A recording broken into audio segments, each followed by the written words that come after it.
Say what you will about the console, but I believe the Dreamcast had some of the most enjoyable and weirdest racing games of any system in existence. Perhaps not as crazy as the Japanese-only Zuzar Varsar, Pen Pen TriIcelon stands somewhere atop of this list of games for its uniqueness and just being a bit fun and silly. But is it any good?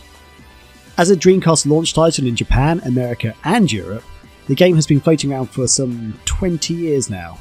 And over those years I've seen some very positive reviews for the game, and also some very poor ones. So let's have a look at how it holds up today. Now, the premise of Pen Pen TriIcelon is a little bit strange, but it's easy once you get used to it. Essentially, you play as one of 8 penguin-like aliens who partake in a series of races on a world called Ice Planet. Each race consists of 3 types of events, which is running, or waddling as they are penguins I guess, sliding or skating if you will, and swimming, with brief breaks of gameplay in between each event before the race continues. Following so far? So, effectively, you are in a triathlon of sorts, but they've called it TriIcelon because it's a nice planet. Very funny, very clever, excellent. Now, the biggest downside for Pen Pen TriIcelon is that the game isn't very long. It only consists of 4 courses. Each of these have 3 different difficulties of play. So once you nail down the racing styles and the gameplay, you do find yourself completing the game in under a day. But game length isn't always a problem for racing games, as long as they are fun and have a decent amount of replayability. And I think Pen Pen is a very enjoyable racing game.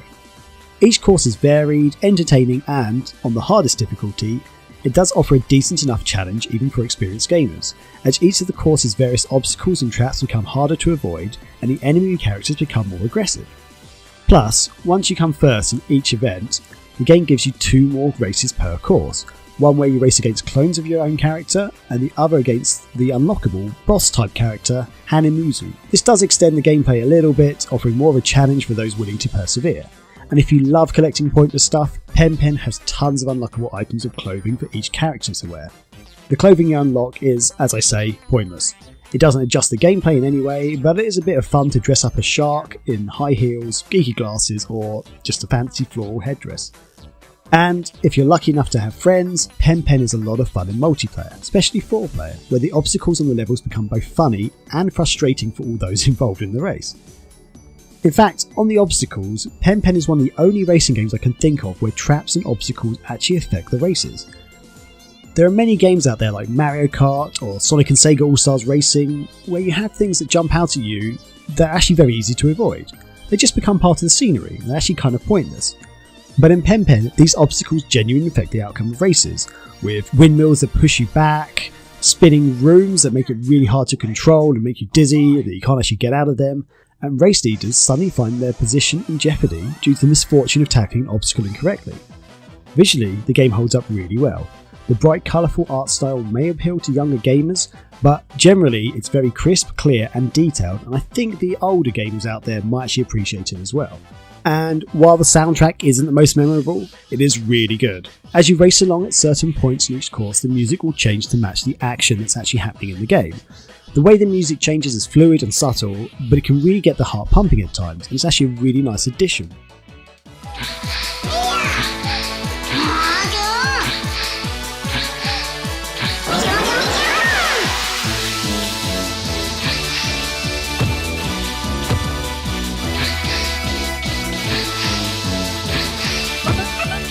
Overall, Pen Pen may not be the most memorable racer or even the best, but it is one of the most unique. The races are fun and can be a challenge, even for experienced gamers. But while it does its best to prolong gameplay time, Pen Pen is really let down by the fact it only has 4 courses, and everything can be unlocked in less than a day's gameplay. The other downside is that it could be a bit too wacky for the straight-laced gamers out there who only really want to play Forza or Gran Turismo style games. They'd probably want to avoid this game at all costs. That said, the multiplayer is good fun, and the single player is enjoyable enough to make you want to pick up and play the game for short bursts, long after you've unlocked everything. Overall, I'd say it's definitely worth a look if you're into fun races and games that just don't take themselves too seriously, or you just want to knock around for a little while with some friends. Check it out.